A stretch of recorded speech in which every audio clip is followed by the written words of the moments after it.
안녕하십니까? 데살로니가 전서 33번째 시간. 성도는 믿음이 연약한 자들의 기둥입니다. 성도는 믿음이 연약한 자들의 기둥입니다. 라는 제목으로 하나님 말씀 증거하도록 하겠습니다. 본문의 말씀 데살로니가 전서 5장 14절부터 있는 말씀 함께 읽습니다.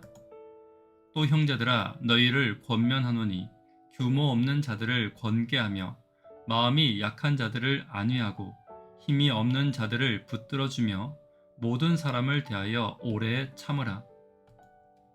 재림을 준비하는 성도들에게 교회와 성도의 연합은 무엇보다 중요합니다. 만약 성도들 간의 불화나 교회 안에서의 분열이 있다면 재림을 준비하는 성도들에게는 큰 짐이 될 것입니다. 그러나 반대로 교회가 연합되고 성도 간의 사랑이 넘친다면 다른 어떤 것보다 재림을 확실하게 준비하고 있는 것입니다. 오늘 교회의 연합을 위해 바울이 형제라 부르기를 부끄러워하지 않았던 성도들이 함께 애써야 할 것들을 살펴보도록 하겠습니다. 또한 연합을 통해 저와 여러분이 섬기는 교회가 그리스도 안에서 날마다 재림을 즐겁게 준비하는 교회가 되기를 간절히 바랍니다. 첫 번째는 낙오된 자들과 소외된 자들이 없어야 합니다. 14절입니다. 또 형제들아 너희를 권면하노니 규모 없는 자들을 권계하며 마음이 약한 자들을 안위하고 힘이 없는 자들을 붙들어주며 모든 사람을 대하여 오래 참으라. 본문의 규모 없는 자들은 군대에서 낙오된 자들이나 소외된 자들을 말합니다. 그러나 이들이 소외된 이유는 제대로 훈련받지 않고 스스로 훈련하지도 않아 질서를 무너뜨리고 대열을 무너뜨렸기 때문입니다.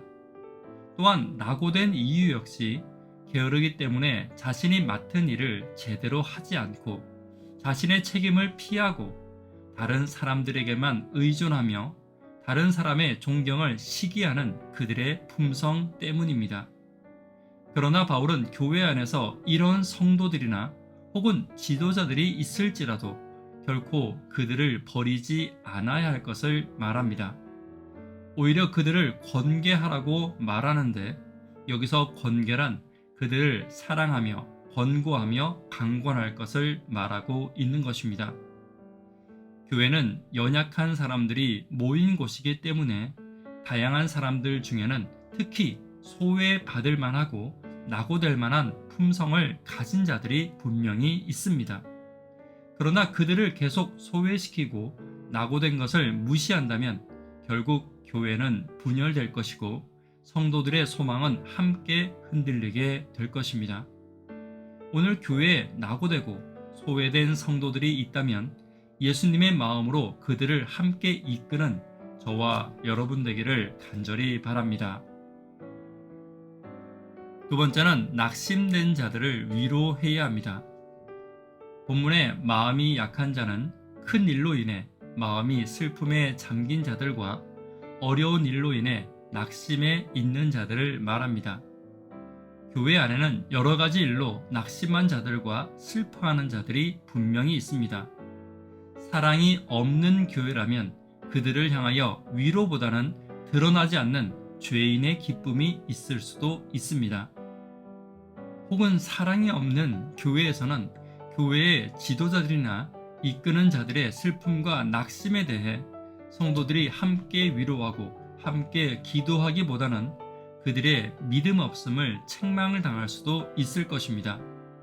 반대로 교회의 작고 연약한 자들과 품성적으로 성숙하지 못해 자주 낙심하고 자주 마음 상하는 자들의 슬픔에는 무시하는 태도를 가질 수도 있을 것입니다. 그러나 바울은 마음이 상한 자들과 슬퍼하는 자들은 그들이 지도자들이건 어린아이들이건 덜 성숙된 자이건 모두 위로가 필요함을 말하고 있습니다. 교회가 연합되고 성도가 재림을 준비하기 위해서는 낙담한 성도가 있다면 책망하거나 무시하거나 그들의 시험을 기뻐하지 않아야 합니다. 오늘 낙심한 성도와 시험에 들어있는 성도를 향하여 예수님의 마음으로 이해하고 위로하는 일에 하나가 되는 저와 여러분 되기를 간절히 바랍니다. 세 번째는 믿음이 약한 자들의 기둥이 되어야 합니다. 본문에 힘이 없는 자들은 육신의 힘이 약한 자들이 아니라 믿음이 없는 자들을 말합니다. 특별히 앞서 이야기한 마음이 약한 자와 낙심하는 자들과 소외받을 만한 품성을 가진 자들과 더불어 믿음이 없는 자들을 바라볼 때 성도와 교회가 오래 참을 것을 말하고 있는 것입니다. 오래 참는다는 것은 오래 지켜보는 것은 아닙니다.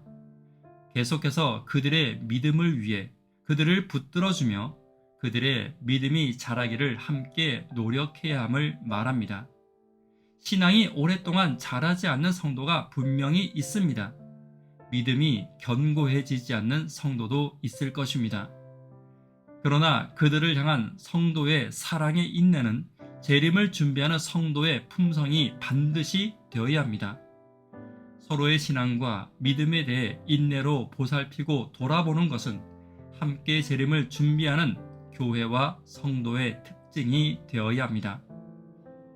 오늘 우리 주변에 자라지 않는 믿음을 가진 성도가 있다면 주의 성령이 역사하시도록 다시 한 번 더 기도하고 그들에게 믿음의 기둥이 되어주는 저와 여러분 되기를 간절히 바랍니다.